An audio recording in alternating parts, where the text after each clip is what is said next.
one's ever really gone. This is the Bunzerelly Show.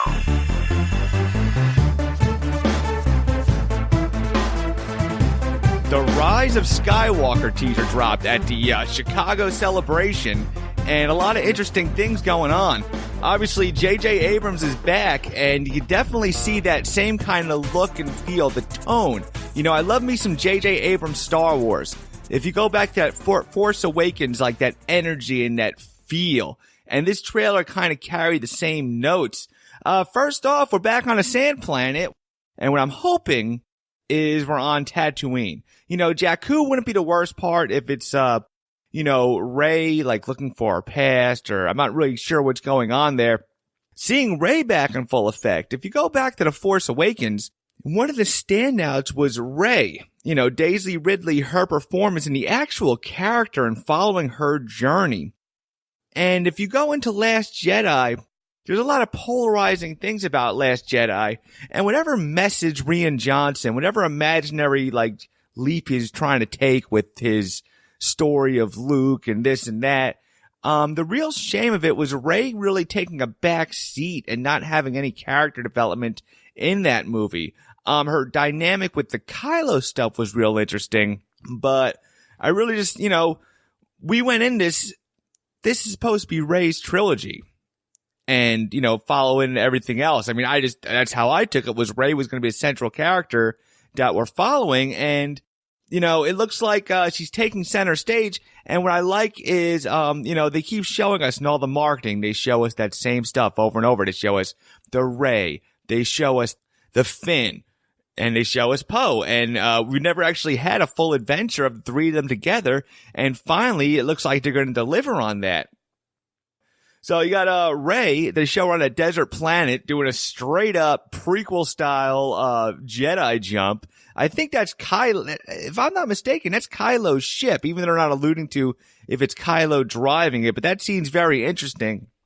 Another couple things I caught my eye. Like I said, this is a teaser trailer, so you're kind of flashing through a bunch of images, but Lando, and I watched the celebration footage live, and of course, I kept hearing Lando was going to be in it. To the nature of his role, we weren't sure. But just seeing Lando and Chewie in that Falcon, I don't want to say it feels the gap of Han Solo, because you really can't do that. But it feels the gap of the original trilogy having its presence in this movie. You had that same thing with, in, like I said, Force Awakens, where it was, Han and Chewie. And that was the presence of the original trilogy, and we kind of have that again. Besides the deep Jedi stuff, just that, like, that fun and that action. It's a very good opportunity to give a little nod to Solo in this movie, too. Just, I'd like to hear some kind of tie-in to Solo. Just a little something. Not like I want to see something deep where you're reaching and stretching, but just more of like an acknowledgement that Solo happened. Just something. Lando hinting at something. I don't know, but I just like seeing Lando back. Just, it looks fun. I like the energy again. And, I don't want to get too much on Last Jedi, but obviously it's a part of the conversation. But, Last Jedi was a long road to taking like this. Seemed like a long road to just to make this point that Rian Johnson was trying to say, hey, what would make Luke run away? What would make Luke disappear? And, obviously the polarizing thoughts of like, was Luke in character? Is that how Luke would act? But the point being is making this point and this polarizing point, everything else seemed to get lost. And the real truth of it is if you listen to like my initial coming out of the theater, Last Jedi review with, I think I had, Paul and Kevin on that one. And it was like, I came out of there like really excited, said, oh, that was awesome. That was spectacular. Everything was great. And then you sleep and you sit on it.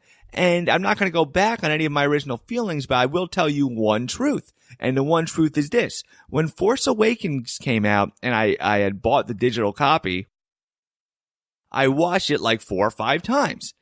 I think I've only watched Last Jedi one time since it came out of theaters. And I really don't know if I watched the whole thing. And the proof being is besides whatever points they're trying to make in that movie, there's nothing really fun about it. And I don't know exactly what to say. There's no like action scene I want to see again. You know, and the Kylo Rey thing back to back was cool, but I saw it and it was more of like the surprise and the amazement of the moment. But once you get all the surprises out of the way, there's really nothing. I don't know. I just don't find it rewatchable. And that's a problem. You know what I'm saying? Like every Star Wars I found rewatchable, even Solo. I'll turn and, you know, Solo was like a little bit of a sleeper.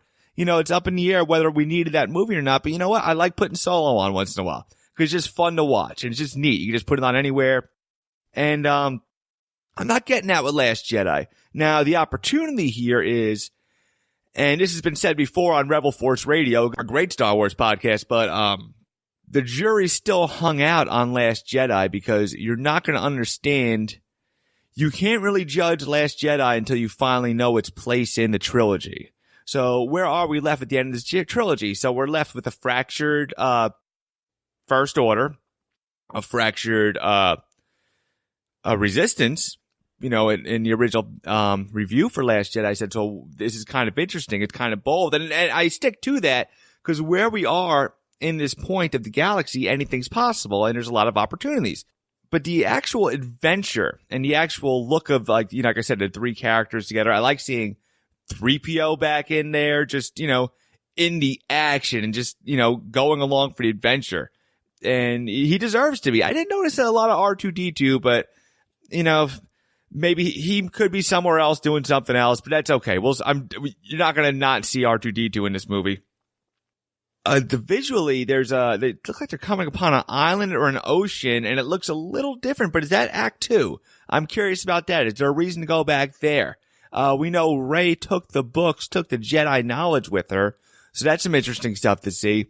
And I think a lot of the stuff that she brings up, if she brings up any of that Jedi knowledge, is going to come into play for the big reveal and what really is the big gem, not the gem, but really like the teaser in the cell here was, of course, the laugh at the end, which is Palpatine. Palpatine's back, and it was confirmed at the Chicago celebration because right after the initial screening of the trailer, Palpatine comes, Ian McDiarmid, the actor, comes out again, and he goes, "Roll it again." And everybody, of course, cheers as lose their minds. It's been confirmed. Definitely Palpatine. Before we even get into him and his presence in the movie, one of the interesting things I saw, actually just looking for some artwork and kind of peering through the internet, was Lucas, J.J. Abrams had went and consulted with Lucas with Palpatine's involvement, and which is good for a number of reasons. Now, if you remember going back, it was kind of a little bitter breakup for Lucas when it comes down to like Lucas had stated, he goes, you know, it's like breaking up with a girlfriend. You don't call her, you don't see how it's doing. You know, he said a couple things. He goes, you know, I could tell they weren't happy. They didn't want me there. I didn't want to be there, and it just wasn't good. Lucas wasn't initially comfortable with this. And of course, he's obviously changed his tone if you, you know, look at the history, because now it's almost like a tradition. Every time, a director's making a Star Wars movie, Lucas comes, he visits the set, director's all excited. Lucas throws his 2 cents in. You know, in Solo, he told Ron Howard, yo, have, when he's in, Lando's closet, have him just throw the cape on the floor. That's a Han Solo move. Little things like that. And it's just kind of like, but for the Emperor, they went and consulted with Lucas, which is good because it's nice to have that nod. And, you know, for the fans, it's like a good little safety net saying, yo, we had Lucas, we brought him in with that. Even, you know, Dave Filoni, who, you know, I'm a big fan of if you listen to the show, but, you know, there was the Clone Wars. There was the Ghost of Mortis trilogy, which, delved deep into the Force. And Dave Filoni said, you know, when I'm dealing with the Force, you know, I can't do a show about the Force without bringing in George. And he did, you know, and it's just kind of like, not even just so much the seal of approval, but it's George's vision. And this Palpatine thing does a lot. It does, I feel like it fixes some things. And I don't want to just say it's a patch and a Band-Aid, but it really brings everything full circle. I'm curious if this was the end game from the beginning, ironically using the word end game. But here's the thing about Palpatine. So right off the bat, we kind of have an opportunity, it just kind of redeems the Snoke character. Not redeem the character, but redeem like the situation, the writing, the whole journey of the Snoke character, which was a little bit of a disappointment. The idea that Snoke could have possibly been the apprentice to Palpatine and have these be a big part of the plan, while Palpatine's kind of like in this hiding thing. Obviously, all this is going to get revealed to us, but it's interesting to speculate in these things. But is that a piece of the puzzle? I would like to see that, like kind of like this First Order rising from the shadows, but obviously Palpatine can't come up front and center like doing this again because it's the Emperor crawling. How did Palpatine die? Did ever die in the shaft? Did he clone himself? Did he use some of the knowledge, like to cheat death, like he spoke of? So it's not even like you're forcing something cheap. Like all these ideas, cloning, coming back from the dead, this has all been touched upon in the prequel trilogy. So, this works. It's like been set up to work. So visually, how are we going to approach this Palpatine character? Because I've said before, like, if you look at the way, when the best Palpatine stuff, my favorite stuff is Revenge of the Sith, before he actually gets his face, messed up by Mace Windu, and he actually, they tried to recapture that visual look from Return of the Jedi, and I just think they just kind of missed the mark, because he just doesn't, it looks like a little too much makeup, and it's just, I don't know, it's, his original look in Return of the Jedi, it just looked like, I had always had the theory in my head that his use of the dark side had kind of ravaged his face, and kind of just like, just evil and age gave him that look, instead of just a straight up, well, we just burnt him and made him look like that. But anyway, what's done is done. But my favorite scenes are his conversations with Anakin in Revenge of the Sith.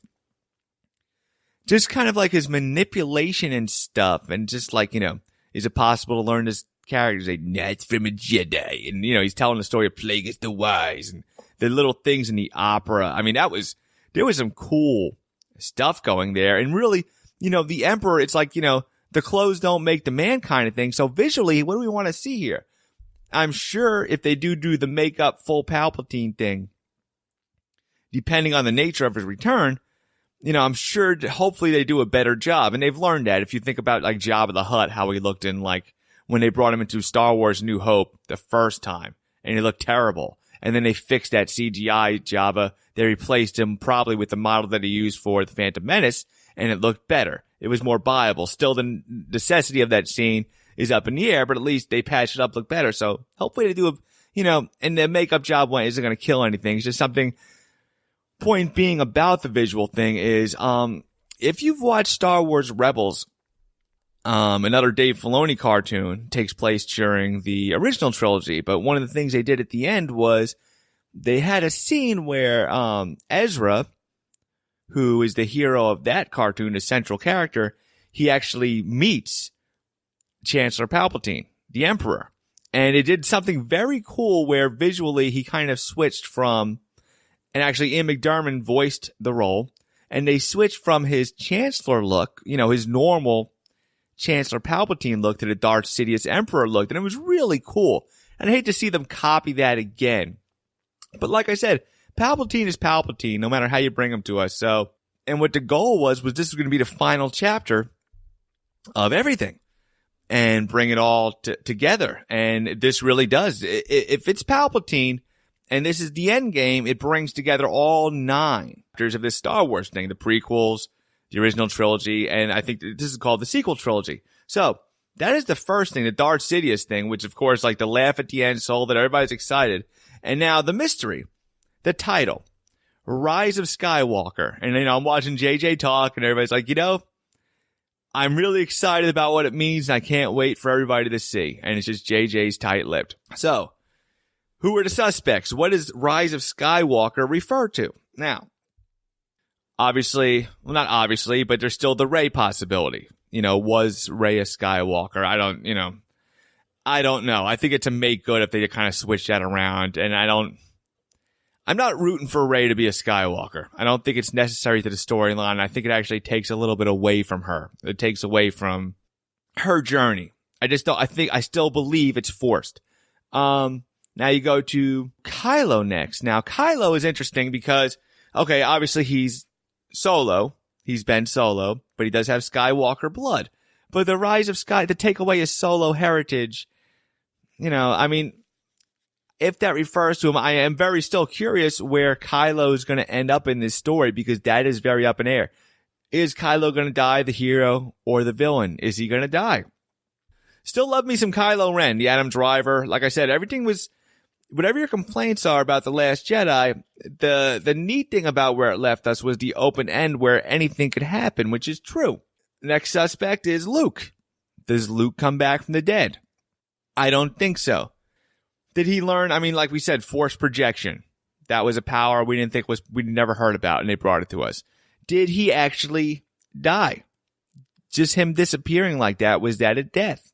Yes, we know when a Jedi dies, disappears, but there's things we don't know. So did he actually just kind of warp somewhere or transport somewhere?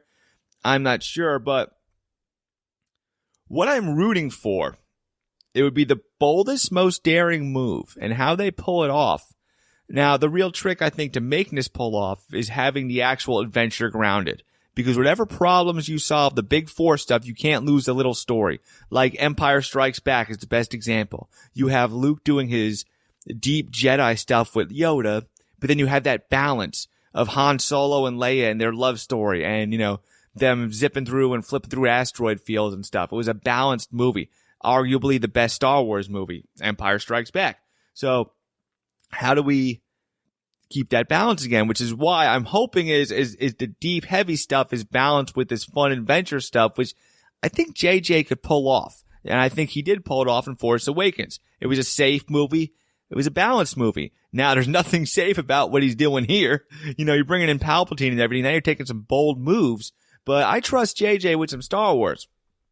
Anyway, to bring it full circle, I'm really hoping it's Anakin.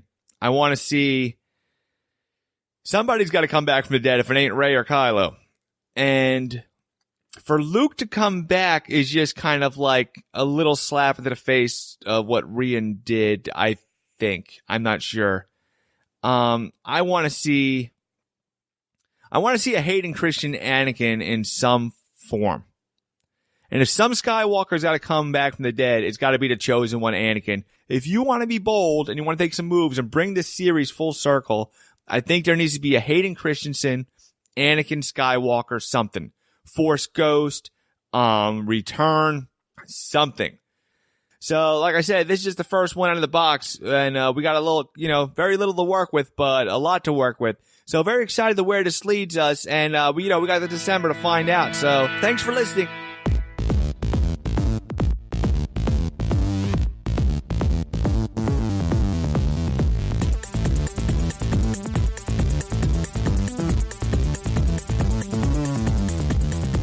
Follow Joe Bunzerelly on Spreaker.